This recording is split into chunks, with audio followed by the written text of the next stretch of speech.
नमस्कार, आप सभी का स्वागत है द सुधांशु शो में, जिसमें हम मिलवाते हैं किसी शख्सियत से जिन्होंने कुछ अलग सा मुकाम हासिल किया है।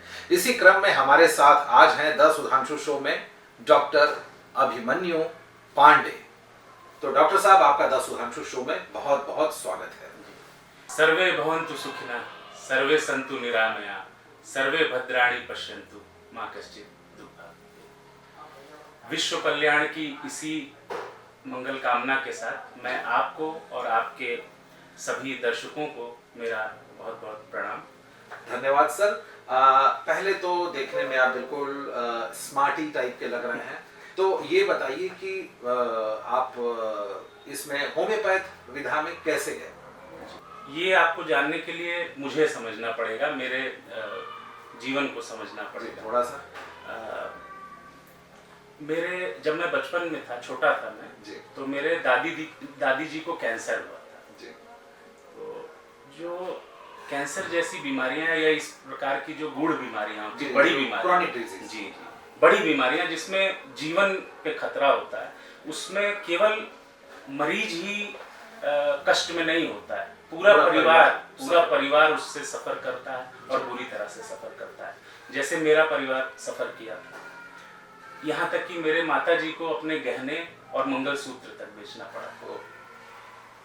उसी समय, क्योंकि छोटा ही था मैं, फिर भी दिमाग में ये चीज आ चुकी थी कि मुझे डॉक्टर बनना है, तो मेडिकल फील्ड में जाने की ललक तो वहीं से जग चुकी थी दिमाग में। होम्योपैथी की ललक जो आई वो बाद में आई।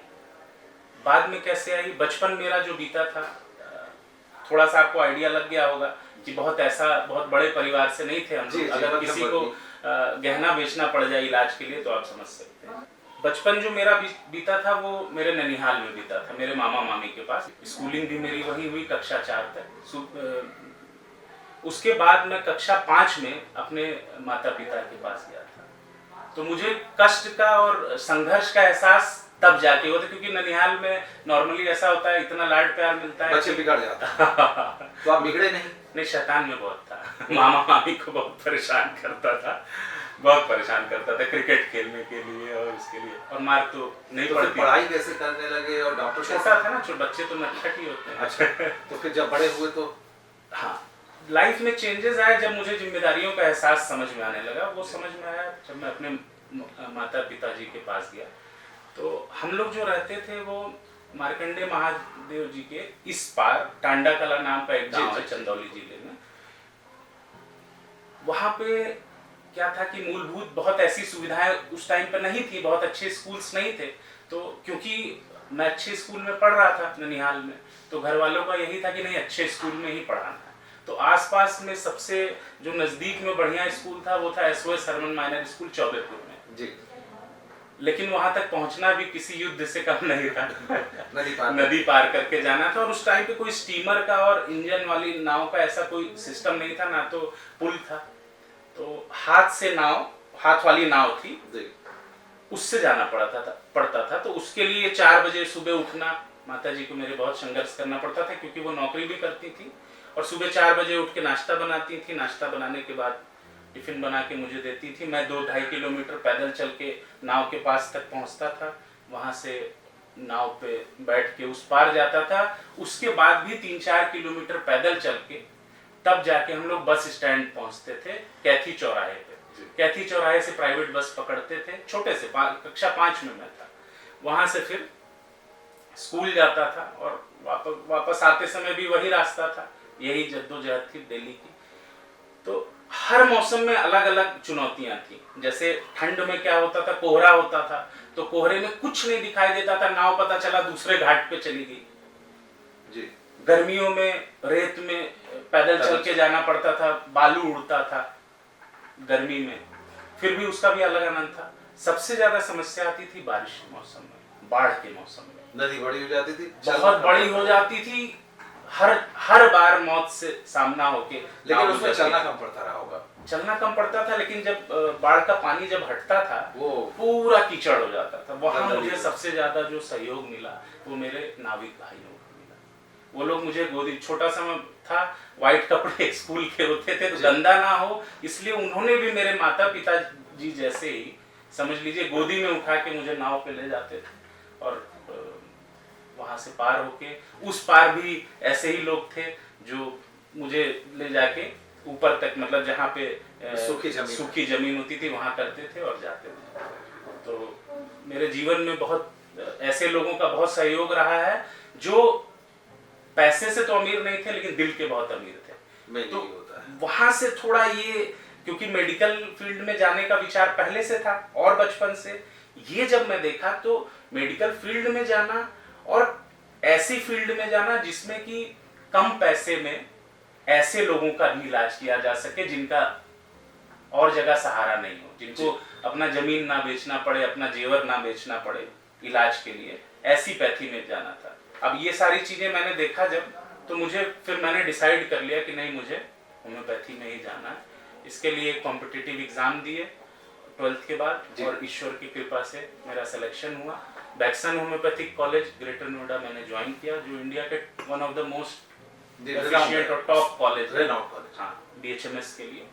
वहाँ से 5.5 साल का BHMS होता है, जैसे बाकी BAMS और MBBS है, उसी तरह ये कोर्स किया। वहाँ से फिर मैंने PG होम लंदन का कोर्स किया लंदन से और फेलोशिप किया। उसके बाद मैं आके मैंने MD किया Sainath homeopathic medical college Allahabad से।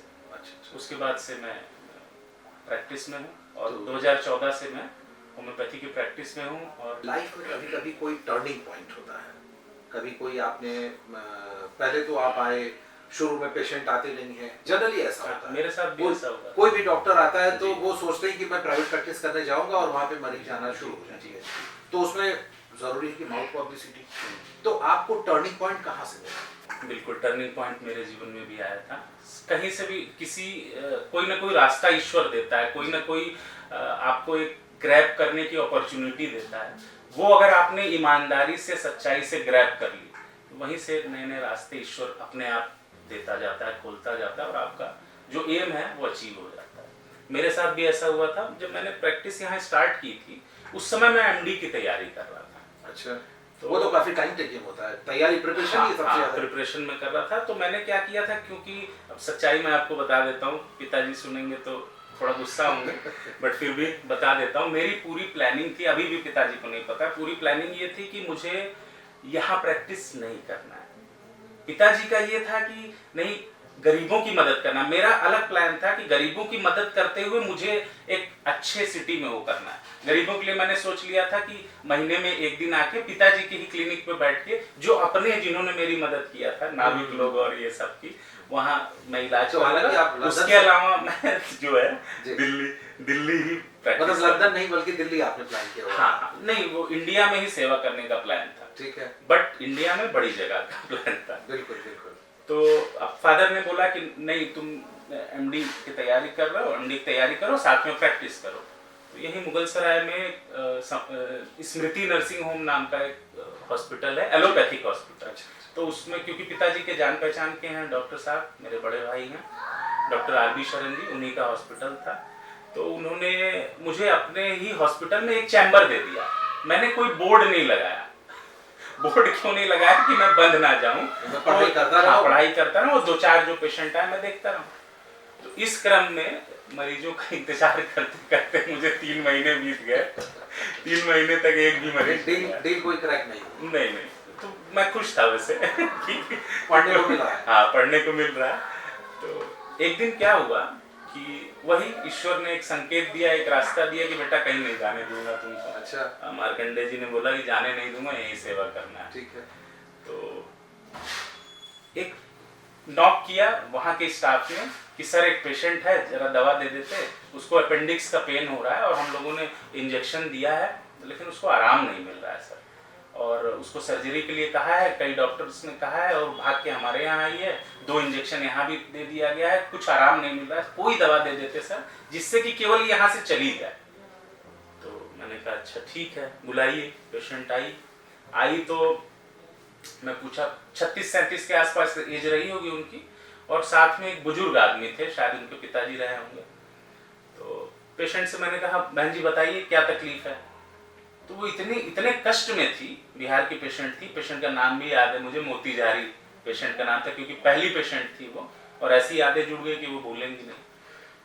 अब पेशेंट ने क्योंकि एक्सप्लेन नहीं कर पा रही थी ठीक से, फिर भी टूटे फूटे में कुछ सिम्टम्स बताए, क्योंकि पहले से मुझे ये पता चल चुका था कि अपेंडिसाइटिस का है, तो उसमें कुछ सिम्टम्स होते हैं, जैसे राइट इलियक में पेन होता है, तो वो उससे लगा। लेकिन वो क्योंकि इतना तेज तीव्र पेन होता है कि वो एक्सप्लेन ठीक से नहीं कर पा रही थी कि पेन यहाँ, उसके एंजाइटी के आधार पे और कुछ सिम्टम्स जो मुझे सिम्टम्स नजर आए उसके हाव भाव से, उसके आधार पे मैंने दवा दी, गर्म पानी मंगवाया और उसमें एक हमारे यहाँ बायोकेमिक मेडिसिन भी होती हैं, उसकी 10 टैबलेट, नॉर्मली 2-3 टैबलेट में काम हो जाता है, बट पेन इतना सीवियर था कि मैंने उसको 10 टैबलेट गर्म पानी में डाल के दिया। और एक टोटलिटी पे, जो क्विक टोटलिटी की नोट प्रिस्क्राइबिंग पे एक टोटलिटी पे दवा मैंने निकाला था, वो एक डोज उसको पिला दिया। वो पिला के मैंने कहा बहन जी 1-8 घंटे में आपको आराम मिल जाएगा और आप जो है घर चले जाइए, और घर जाके, क्योंकि अपेंडिक्स है इसका ऑपरेशन ही कराना पड़ता है, ऑपरेशन आप करा लीजिएगा। तो कुछ सुना नहीं उसने, क्योंकि कष्ट में आदमी रहता है तो बात पे थोड़ी समझ में नहीं आता। हाँ, तो वो अपना चली गई। मैं भी अपना किताब मैंने उठाया, दोबारा पढ़ना शुरू कर दिया।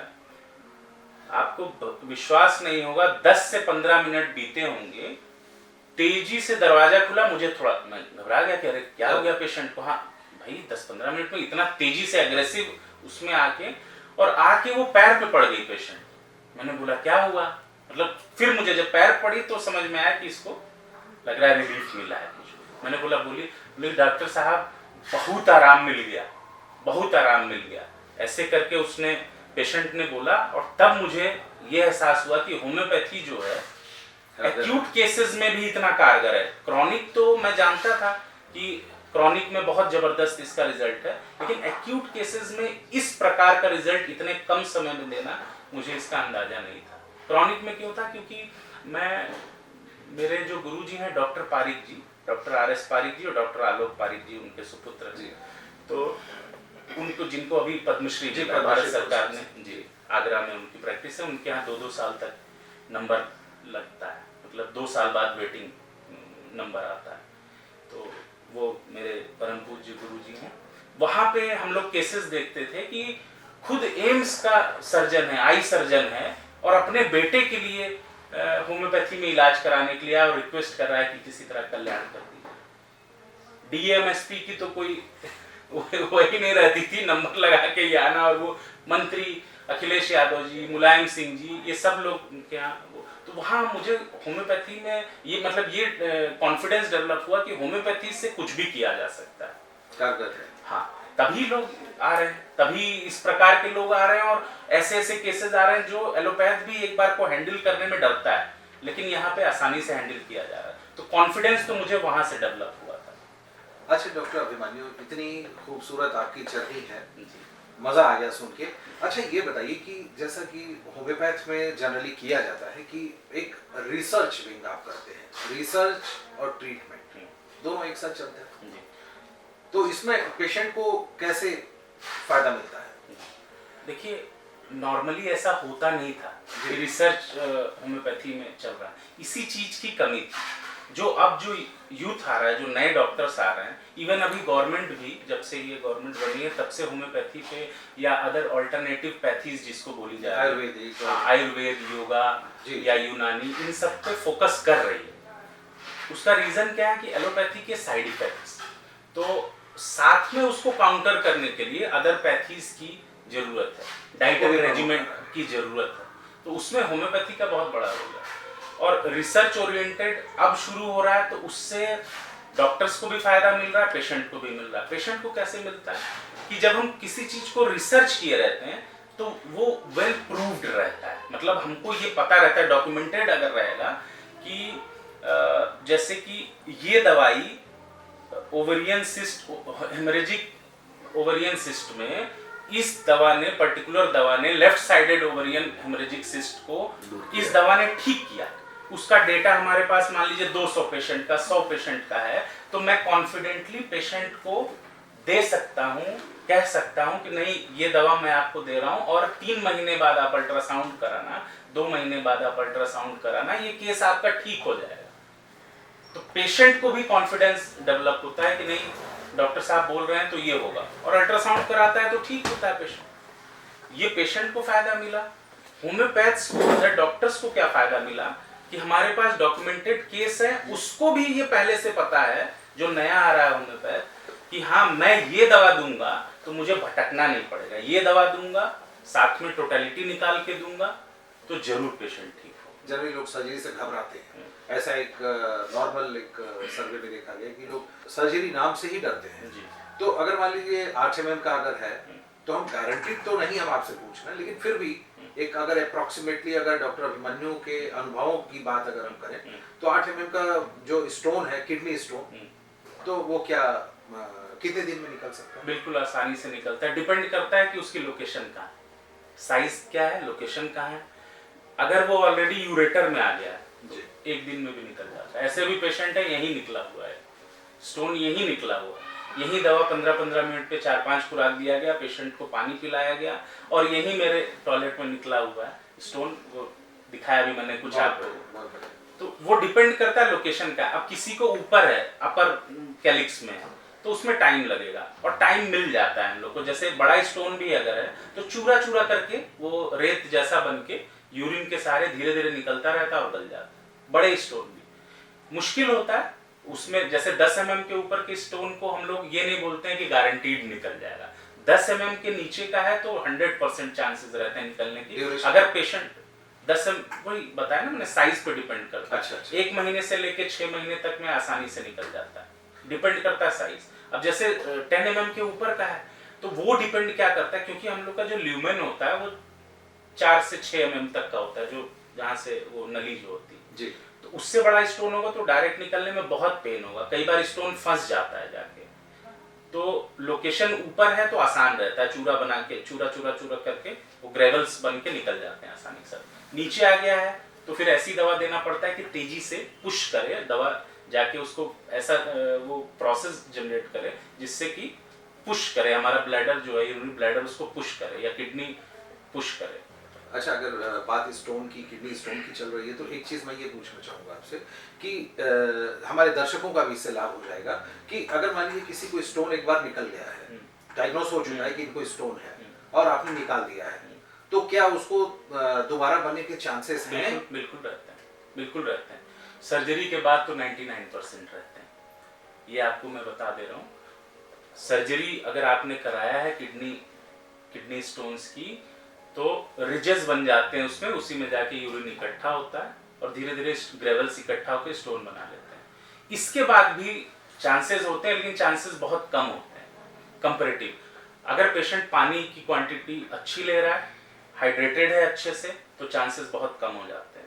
फिर भी हम लोग क्या करते हैं, जैसे जिसको एक बार किडनी स्टोन हो गया है तो उसको लंबे समय तक बोलते हैं कि पानी की क्वांटिटी कम ना हो, पेशाब लगे तो पेशाब जाओ, ज्यादा रोको नहीं, और बीज वाली चीजें जो है वो अवॉइड करो। जैसे टमाटर, बैगन, कुछ केसेस में मिल्क प्रोडक्ट भी अवॉइड किए जाते हैं, सारे केसेस में नहीं, केस टू केस डिपेंड करता है। और सॉल्टी नमक जो है वो कम से कम लेना चाहिए। नमक चीनी वैसे भी हानिकारक है। डॉक्टर अभिमन्यु, अगर हम बात करें एफोर्डेबल हेल्थ केयर में होम्योपैथी का योगदान, जी, तो इस पर आप क्या कहना चाहेंगे? देखिए, आपने जो एफोर्डेबल शब्द यूज कर दिया वो समझ लीजिए होम्योपैथी का पूरक है। जैसे छोटी सी बीमारी के लिए भी आप किसी अन्यपैथी में जाइए तो आपके जेब से 2000-3000 तो मिनिमम जाने ही। होम्योपैथी में कोई बहुत अच्छा मतलब बहुत हायर डॉक्टर भी है, अगर 300, 400, 500 फीस भी ले रहा है तो दवाइयाँ उसको 200, 300, 400 में मिल जाएंगी आराम से। तो अब फीस को अगर आप छोड़ दें तो केवल दवाइयों को आप देखें तो बहुत आसानी से आदमी उसको अफोर्ड कर सकता है, और इलाज भी श्योर शॉर्ट है। जैसे बहुत सी ऐसी बीमारियां हैं जिसमें एलोपैथी में ऑप्शन ही सर्जरी है, और होम्योपैथी में वो केसेस आसानी से ठीक होते हैं। अगर 5 mm 6 mm से ऊपर का स्टोन है, एलोपैथी में नहीं निकलेगा। 7 mm 8 mm का है तो निकल ही नहीं सकता। हमारे पास मेडिसिन है जो चूरा बन के टुकड़ा टुकड़ा करके निकाल देती है। देखिए, आपको एग्जांपल्स दिखाता हूँ। ये देखिए, ऐसे नाम करके ढेर सारे मेरे पास बॉक्स है, वो भी आपको दिखाऊंगा। ये बलवंत यादव, बलवंत सुन रहे होंगे, देखेंगे तो समझ जाएंगे, ये उनका मोबाइल नंबर है। ये 11.2 mm का स्टोन है, कोई एलोपैथी नहीं निकाल सकता। ये देखिए टुकड़े टुकड़े करके इस तरह से निकलते हैं। ओ, ये यूरिन के सहारे आता है, ये वर्दिका श्रीवास्तव, ये मोबाइल नंबर और ये 6 mm का सारा इस टाइप से। तो ये एक एग्जांपल, इस टाइप के केसेस जो एलोपैथी में नहीं जिनका ट्रीटमेंट पॉसिबल है, वो होम्योपैथी में आसानी से ठीक किए जा सकते हैं। लोगों को किडनी स्टोन का तो फिर भी काफी लोगों को पता है, मस्से का, किडनी स्टोन का, मस्से का कोई इलाज नहीं है एलोपैथी में, और होम्योपैथी में कट वोंट बस हाँ है वहाँ उसको पे। कट करेंगे। अच्छा, कई सारे मस्से ऐसे होते हैं कि अगर आपने एक रिमूव किया तो एक के बदले कई सारे निकल आते हैं। जी जी। तो वो अननेचुरल प्रोसेस भी है। आप किसी चीज को इस तरह से रिमूव करेंगे, अननेचुरली रिमूव करेंगे, तो वो कहीं ना कहीं रास्ता ढूंढेगा। जैसे पानी का आप बहाव रोकिए तो क्या होगा, कहीं से तो निकलेगा। सेम इसी तरह डिजीजेस है, अगर अननेचुरली उसको हम रिमूव करेंगे तो वो कहीं ना कहीं से रास्ता ढूंढ के, और इनवर्ड अगर ग्रोथ होगी तो जब तक एक्सटर्नल ग्रोथ है, ये एक्सटर्नल ग्रोथ है, बाहर है, स्किन पे है, तो ये हार्मफुल नहीं है। यही इंटरनल ग्रोथ होगी, यही पॉलिप में कन्वर्ट होगा, यही बिनाइन भी हो सकता है और आगे चल के मैलिग्नेंट हो सकता है, ट्यूमर्स में कन्वर्ट हो सकता है, मैलिग्नेंसी में कन्वर्ट हो सकता है। जी जी जी। तो इस होम्योपैथी इन चीजों से भी बचाती है। यूट्राइन फाइब्रॉइड, जिसमें ये माना जाता है कि सर्जरी ही पॉसिबल है, उसमें मतलब किसी आप गायनेकोलॉजिस्ट से मिलेंगे या एलोपैथिक डॉक्टर से पूछेंगे तो वो लोग कहेंगे नहीं नहीं ये ठीक नहीं हो सकता, इसमें आपको सर्जरी ही करानी पड़ेगी। लेकिन मेरे पास कम से कम सैकड़ों डॉक्यूमेंटेड केसेस हैं। किडनी फेल्योर के मेरे पास दसों हजार केसेस हैं, और कई केसेस ऐसे हैं, वो भी मैं आपको दिखाऊंगा, क्रिएटिनिन 8 था और अभी 2 पे आ गया। 2-3 वाले क्रिएटिनिन तो बिल्कुल ठीक भी हो गए, कई की दवाइयां अभी बंद हो गई। तो किडनी फेलियर जिसमें कि इलाज ही कुछ दिन दवा करने के बाद डायलिसिस पे जाना पड़ता है, डायलिसिस के बाद फिर किडनी ट्रांसप्लांट ही एकमात्र इलाज होता है। इन केसेस में भी होम्योपैथी का बहुत बड़ा रोल है, बहुत बड़ा रोल है। अभी लोगों को ये पता नहीं है, अब धीरे धीरे अवेयरनेस आ रही है और लोग अल्टरनेटिव पैथीज को, आयुर्वेदा को और होम्योपैथी को इम्पोर्टेंस देना शुरू किए हैं। हालांकि होम्योपैथी ऑलरेडी वर्ल्ड वाइड जो है सबसे ज्यादा लोग जो यूज करते हैं उसमें होम्योपैथी दूसरे नंबर पे ऑलरेडी है, और हम लोग का पूरा ये फोकस है कि आने वाले 10 साल में ये कम से कम एलोपैथी के बराबर या उससे ऊपर जरूर पहुंचे। अभी आपने डायलिसिस की बात की और किडनी रेनल फेलियर की बात की, तो हम ये जानना चाहेंगे कि जो रेनल फेलियर अगर किसी का है, क्रेटिनिन बढ़ गया है बहुत ज़्यादा, तो उस केस में अगर किसी का डायलिसिस भी शुरू हो गया है, तो क्या डायलिसिस जो करवा रहे हैं क्या वो उसके बाद भी होम्योपैथिक शुरू कर सकते हैं? उसके बाद भी रोल है होम्योपैथी का, बट चांसेस कम हो जाते हैं। पोस्ट डायलिसिस जो केसेस होते हैं उसमें रोल कम हो जाता है। उसका रीज़न क्या है? उसका रीज़न ये है कि जैसे एक उदाहरण मैं आपको दे रहा हूँ कि हम लोग जैसे डायबिटीज की मेडिसिन जो खाते हैं, तो क्या होता है, धीरे धीरे नेचुरल जो पैनक्रियास जो इंसुलिन वो करता है, वो धीरे धीरे उसकी पैनक्रियास की एफिशिएंसी कम होती जाती है और इंसुलिन नेचुरली नहीं बनता है बॉडी में, मेडिसिन पे ही डिपेंडेंट हो जाता है। सेम इसी तरह जो किडनी का फिल्ट्रेशन प्रोसेस है वो हर डायलिसिस के बाद कॉम्प्रोमाइज्ड होते जाता है धीरे धीरे। तो वो डिपेंड करता है कि कितनी डायलिसिस हुई है। अभी केस में आपको दिखाऊंगा, एक अभी करंट में भी चल रहा है जिसका मैं आपको बता रहा था। शमीम अहमद नाम का एक मेरा पेशेंट है, झारखंड गढ़वा से आता है।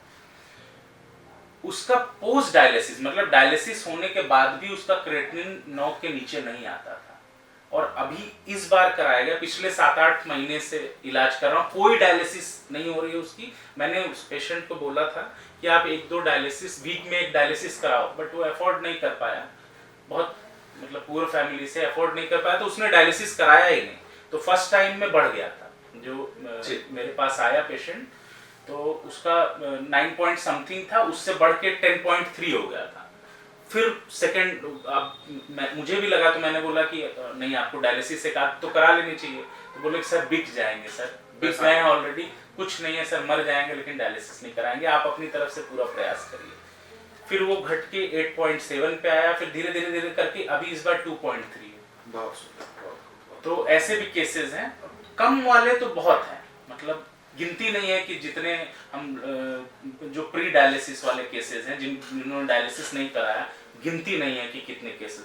होम्योपैथी में एक और ये है कि अभी मैं पेशेंट, अभी पता चला मेरे पास अर्थराइटिस का पेशेंट आया, अगला पेशेंट किडनी फेलियर का आ जाएगा, अगला किसी और का आ जाएगा, तो मुझे भी नहीं पता रहता कि अगला पेशेंट किस चीज का है। ये इस प्रोफेशन का यही बस हमें लगता है ड्रॉबैक कह लीजिए या प्लस पॉइंट कह लीजिए। प्लस पॉइंट है, और उसके लिए हथियार जो हम लोग को हनीमैन जी ने, हमारे पूज्य हनीमैन जी ने दिया है, वो है इंडिविजुअलाइजेशन। हम लोग केस को इंडिविजुअलाइज करते हैं, अलग कर देते हैं, क्योंकि हर इंसान जो है अलग है। किसी एक भी, कितने लोग पैदा हुए, किसी एक का भी फिंगरप्रिंट नहीं मैच होता है, किसी एक का भी आपकी रेटिना नहीं मैच होती है। तो ईश्वर ने बनाया ही अलग अलग है, तो दवाइयां भी अलग जाएंगी। तो इसलिए वो हथियार हमने हनीमैन जी ने दिया है। और उसको हम लोग मैच कैसे करते हैं? लॉ ऑफ सिमिलिया से लक्षण मिलाते हैं, सिमिलर ग्रुप ऑफ सिम्टम देखते हैं, और उसको उस पेशेंट के सिम्टम से मैच करते हैं, दवा के सिम्टम से और पेशेंट के सिम्टम को मैच करते हैं, दवा देते हैं। वो जाके उसको, जो उसकी बीमारी होती है, उसको रिमूव करने में मदद करती है। रिमूव कैसे करती है? जो हमारी इम्यूनिटी जो है, हमारे होम्योपैथी में उसको वाइटल फोर्स कहते हैं। वाइटल फोर्स, हम लोग ये मानते हैं कि बीमारी तब पैदा होती है जब वो जो हमारी वाइटल फोर्स है वो डिरेंज्ड हो गई, अपना रास्ता भूल गई। तो होम्योपैथिक मेडिसिन जाके केवल यही काम करती है, जो रास्ता भूली है वापस से रास्ते पे ले आती है। ईश्वर ने तो शरीर हमारा बनाया ही ऐसा है कि स्वयं में सब कुछ दे दिया है, सारे रास्ते बना दिए हैं कि शरीर स्वयं को ठीक करता है। तो होम्योपैथी यही करती है कि स्वयं ठीक करने के प्रोसेस को इनिशिएट कर देती है, जो ऑलरेडी था, लेकिन हमारे दिनचर्या के कारण, गलत दिनचर्या, खाने पीने के कारण, बीमारी के कारण वो डिरेंज्ड हो गया, वापस से अरेंज कर देते हैं और स्वयं पेशेंट ठीक होता है। अच्छा डॉक्टर अभिमन्यु, बिल्कुल जैसे भगवान आते हैं किस रूप में आपको नहीं पता चलता है। अगला पेशेंट आपने बुला दिया कि फला आ जाइए, आपको भी नहीं मालूम है कि वो किस बीमारी से ग्रसित है। तो वो आए सामने, उन्होंने पत्ते खोले अपने कि सर हमें ये दिक्कत है। पता चला अभी आप कार्डियक के पेशेंट को देखे हैं और अगला आर्थराइटिस का आ गया पेशेंट। हो सकता है अगला पोलियो से परेशान हो, ऑस्टियोपोरोसिस से उसके बाद वाला परेशान हो, उसके बाद वाला स्पॉन्डिलाइटिस से परेशान हो, आपको भी नहीं पता है। तो ये बताइए किस किस तरह की बीमारियों में होम्योपैथ कारगर है? एक तो बड़ा सही शब्द आपने यूज किया कि जैसे ईश्वर किस रूप में आते हैं नहीं पता। जी बिल्कुल। तो जो मरीज भी आता है ना, मैं ये दिमाग में रख के उसका इलाज करता हूँ कि ये ईश्वर का ही रूप है और परीक्षा लेने के लिए आया है मेरी। बहुत खूब। तो उस परीक्षा को पास करने के लिए जो जो ईश्वर ने रास्ता दिखाया बचपन से अभी तक, जो ज्ञान मुझे दिया, उस सबको अप्लाई कैसे करना है, उसी का प्रयास करता हूँ। अगर मोटी फौरी तौर से अगर हम बात करें तो किस तरह की बीमारियों में होम्योपैथ अच्छा काम करता है? देखिए, वैसे तो होम्योपैथी क्या है कि पूरा उसका दवा देने का तरीका जो बेस्ड है वो है टोटलिटी ऑफ सिम्टम पे। हम लोग क्या है कि पर्टिकुलर डिजीज पे प्रिस्क्राइबिंग नहीं करते। ठीक है, इनको जो है आर्थराइटिस है तो ये होता है ना कि आपको फीवर है तो पैरासीटामोल दे दिए। यहाँ होम्योपैथी में ऐसा नहीं है। फीवर है, कितने बजे आ रहा है, कितने बजे चढ़ रहा है, उसमें प्यास कितनी है, उसको कॉन्कोमिटेंट बोलते हैं। मतलब कि जो मेन जो बीमारी के लक्षण है, जो आपके लक्षण, उसके साथ में कुछ ऐसे लक्षण जिसका डायरेक्ट रिलेशन नहीं है आपकी बीमारी से, लेकिन वो आप में है, उसको कॉन्कोमिटेंट बोलते हैं। तो इन चीजों पे डिपेंड करता है। टोटलिटी हम लोग केस की निकालते हैं, उसके आधार पे दवा देते हैं। फिर भी बहुत सारी ऐसी बीमारियां जैसे नेजल पॉलिप्स, उसमें आपको सर्जरी करानी पड़ेगी। एलोपैथी या अगर किसी पैथी में जाएंगे, हाँ, साइनोसाइटिस, एडिनॉइड्स या नेजल पॉलिप है, हमारे यहाँ डेली ठीक होते हैं पेशेंट। छोटी छोटी जो बीमारियां जिसमें आदमी जाके सर्जरी करा लेते हैं, मस्से का जैसे बताया मैंने, है ना। और फाइब्रोएडिनोमा बहुत इंपॉर्टेंट है, लोगों को नहीं पता है। फाइब्रोएडिनोमा ऑफ ब्रेस्ट, जो ब्रेस्ट में गांठें हो जाती हैं, बहुत आसानी से, बहुत अच्छे से होम्योपैथी में ठीक होता है। बट समय ऐसा है तो हम लोग उसके पहले इन्वेस्टिगेशन जरूर करवा लेते हैं जी। क्योंकि क्या है कि ब्रेस्ट कैंसर के केसेस बढ़ते जा रहे हैं, तो इन्वेस्टिगेशंस करा के जब ये हम लोग श्योर हो जाते हैं कि नहीं ये बिनाइन ट्यूमर है, मतलब बिनाइन का मतलब होता है जो कैंसरस नहीं है, कार्सिनोमा, हाँ, कार्सिनोमा नहीं है, उसका इलाज करते हैं और आसानी से ठीक होते हैं। मैडम के यहाँ न जाने कितने केसेस ऐसे ठीक हुए, मेरे यहाँ भी ठीक हुए। अच्छा सर, एक चीज मैं थोड़ा सा यहाँ पे रोकना चाहूंगा कि जनरली अभी क्या हमारे भी सुनने में आया है और हम लोगों से भी बात करते रहते हैं, तो एलर्जी के केसेस, हाँ, जैसे कि ठंड में काफी लोगों की उंगलियां फूल जाती हैं, स्वेल हो जाती हैं बिल्कुल, और पानी फट जाता है यहाँ चिल्ब्लेंस से। बोलते हैं उसको जी। तो ये क्या बिल्कुल बिल्कुल ये एलर्जी है या फिर किस तरह की? नहीं, एलर्जी ही है। और केवल स्किन एलर्जी नहीं, किसी भी प्रकार की एलर्जी में इलाज होम्योपैथी में। किसी भी प्रकार की एलर्जी मतलब बेसिकली एलर्जी जो होती है वो 4 प्रकार की होती है। पहला है जो सब लोग जानते हैं, स्किन एलर्जी। दूसरा रेस्पिरेटरी एलर्जी, जिसमें अस्थमा, एलर्जिक राइनाइटिस, साइनोसाइटिस ये आ जाता है। तीसरा पेट की एलर्जी होता है। अच्छा। अभी एलर्जी के अलग अलग फॉर्म से हम लोग सब लोग देख रहे हैं, परेशान है। पेट से भी उसी तरह परेशान है। तो पेट की बीमारियां भी एलर्जी की तरह ही है। होता है ना कि दवा खाए फिर भी बार बार हो जा रहा है, तो जो बार बार रिपीटेड और बॉडी में एकदम जगह अपनी बना ले वो एलर्जी ही होती है। चौथा जो है वो मस्कुलोस्केलेटल है, पकड़ लिया छोड़ेगा ही नहीं, वो भी एलर्जी। मस्कुलोस्केलेटल मतलब गठिया, शाटिका या अन्य जो इस प्रकार के रोग हैं। तो ये 4 प्रकार की एलर्जीज में, चारों प्रकार की एलर्जीज में होम्योपैथी का जबरदस्त रोल है जी। अच्छा सर, ये बताएं कि अब जैसे जो पेशेंट दूर दराज इलाकों में है, जो विदेश में बैठे हुए हैं, जो जयपुर में है, बॉम्बे में है, कोलकाता में है, तो क्या इस तरह के भी पेशेंट आपसे ऑनलाइन कंसल्टेंसी लेते हैं? बिल्कुल बिल्कुल लेते हैं। क्या उसका प्रोसीजर होता है? जी मैं बताता हूँ। वो हमारी वेबसाइट www.samarpithomeopathy.com पे जाके ऑनलाइन अपॉइंटमेंट बुक कर सकते हैं। और मैं मंडे और ट्यूसडे 2 घंटे ऑनलाइन पेशेंट ही देखता हूँ। उसमें केवल इंडिया के पेशेंट नहीं, फॉरेन के भी 17 देशों के पेशेंट हैं मेरे पास। तो वो मैं देखता हूँ मंडे और ट्यूसडे। बाकी 5 दिन मेरी ओपीडी रहती है। और जैसा आप जानते हैं ओपीडी मैं सुबह 7:45 बजे बैठता हूँ और नॉन स्टॉप, इसके लिए मैं डांट भी सुनता हूँ घर पे भी, नॉन स्टॉप 7:45 बजे पहला पेशेंट देख लेता हूँ और सीधे रात तक, मतलब जब तक पेशेंट खत्म नहीं होते मैं उठता नहीं हूँ। द सुधांशु शो के दर्शकों को एक बार फिर से अपना एड्रेस बताएं। जी, मेरे वेबसाइट का एड्रेस है www.samarpithomeopathy.com।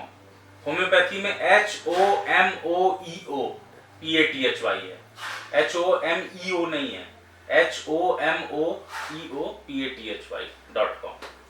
और अगर मेडिसिन मंगाने का है तो? हाँ, उसी के थ्रू सारा है। वो वहाँ पे मैसेज करते हैं, वो यहाँ से कॉल जाती है, अपॉइंटमेंट फिक्स होता है और मेडिसिन यहाँ से डिलीवर हो जाती है। उसके पहले बात होती है। भ्रांतियाँ, मिथ्स फैली हुई हैं होम्योपैथी को लेकर के, इस पर आप क्या कहेंगे? जी बिल्कुल।